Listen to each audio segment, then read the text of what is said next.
Notre correspondant Siavosh Ghazi. Bonjour Siavosh. Pourquoi cette annonce des reprises des patrouilles de la police des mœurs alors que l'anniversaire de la mort de Mahsa Amini approche, c'est dans 2 mois?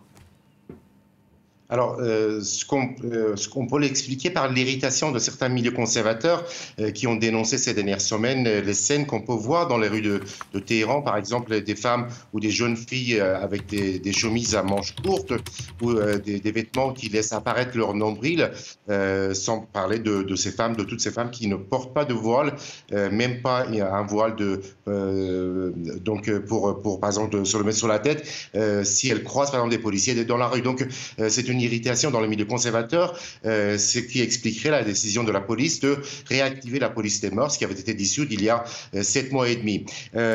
Il y a ces derniers jours... alors, ce qu'on ne sait pas, c'est que est-ce que ces femmes qui vont recevoir un avertissement seront arrêtées par la police ou alors seulement identifiées et donc leur dossier sera envoyé devant la justice? Ça, on ne le sait pas. La police ne l'a pas expliqué. Ces derniers jours, en tout cas, il y a eu plusieurs condamnations de femmes, par exemple, à des peines, à des amendes où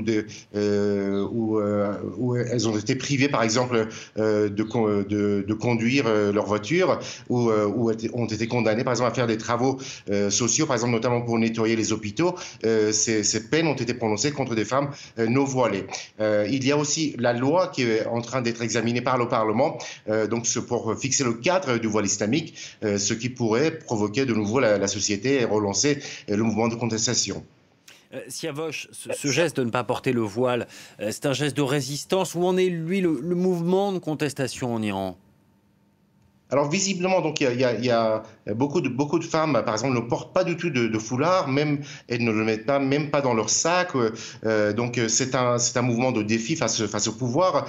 Le mouvement de contestation s'est tari depuis plusieurs mois maintenant, mais il y a des appels de la part des groupes sur les réseaux sociaux pour qu'il y ait des manifestations en septembre. Ce qu'on le sait aussi, c'est que les écoles et les universités vont rouvrir début septembre, ce qui risque de relancer le mouvement de contestation, alors que selon certains sociologues et certains politiciens réformateurs et modérés, les plaies de la société n'ont pas encore été pensées après la répression des manifestations qui avaient suivi la mort de Mahsa Amini.